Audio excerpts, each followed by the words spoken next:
Hi there, I'm Christian, but my friends just call me Chris. And one day, I was forced to not only welcome my enemy's younger sister into my home, but I was also convinced to let her live there free of charge.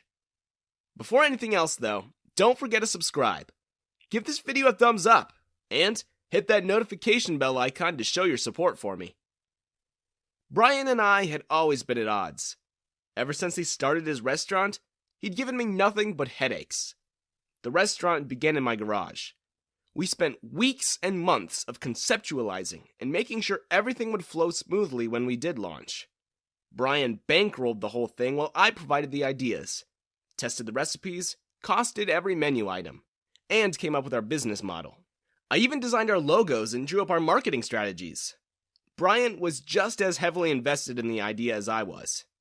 But the thing was, he did not have a single clue how to do business. I had to do everything else.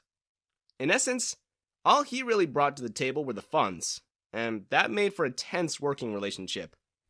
See, Brian didn't feel like he was doing enough, and because of that, he felt the need to have more input in what was going on. And that was fine by me.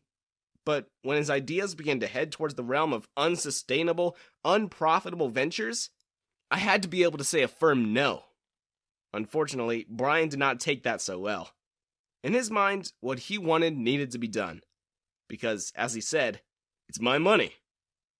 I did not agree. It was my work. And although he provided the funds, I was not his employee. I did not earn wages. I did the work for the sake of the partnership, for the sake of the budding business. And when our pop-up stalls around the city began to make profit, Brian became greedy. He wanted to do more, be more. He wanted to hike up our prices and do unrealistic menus to impress the critics. But no matter how much I cut the costs and ran the numbers, what he wanted just wasn't feasible. I told him if he kept going the direction he wanted, that our food stall would never see the day when it would become a fully fledged restaurant.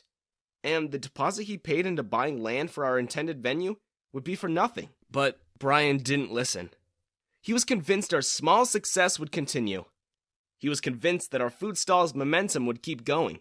He swore that our success and popularity would translate to a loyal following, and that would propel us to unprecedented profits. He was dead sure that our business wouldn't tank. But I wasn't. I knew the local market. I knew what they were like. And I knew that if we started changing more and going into more and more debt to fund his crazy ideas, every cent of the profit we'd made so far would only go into paying the banks back.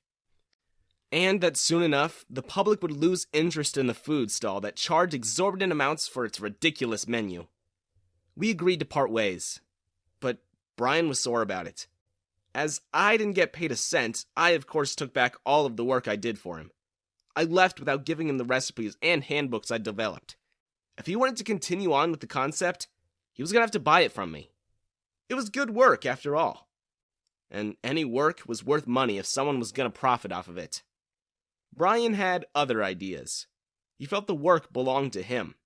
And so, he went around telling people I'd stolen from him.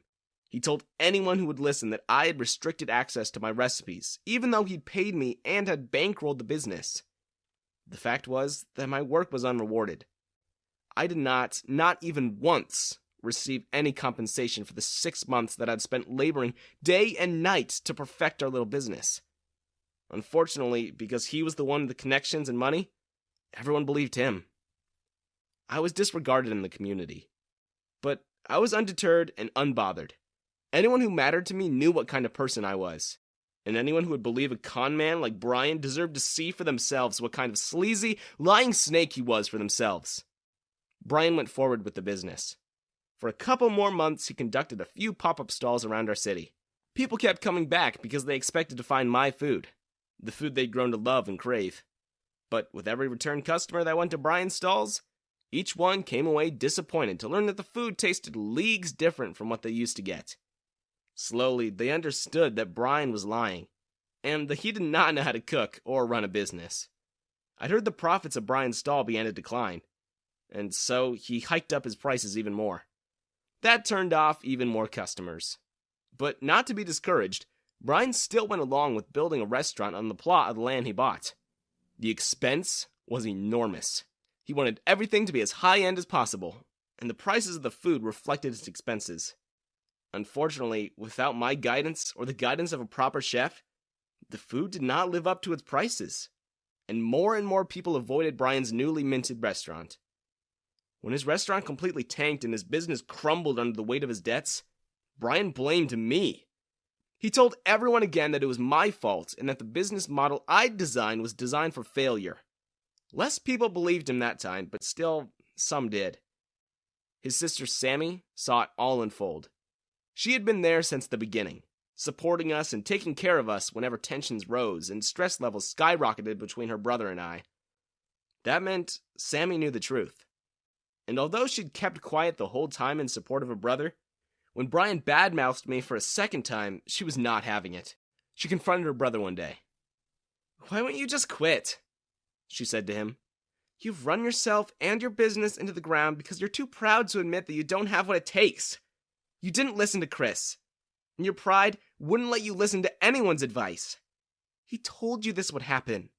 Instead, you bite the hand that built your business, and to this day, you ruin his name. What kind of person are you?" Brian did not take that lightly.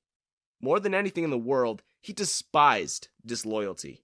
And his own sister, siding with the guy who, in his mind, pushed him to the brink of bankruptcy, was the highest form of betrayal. "You've no idea what you're talking about!" Brian screamed at his sister. "You no-good, traitor, leech of a girl! How dare you! I feed you, I let you live in my house for free, so you can chase your stupid dreams of being a starving artist. And this is what I get in return?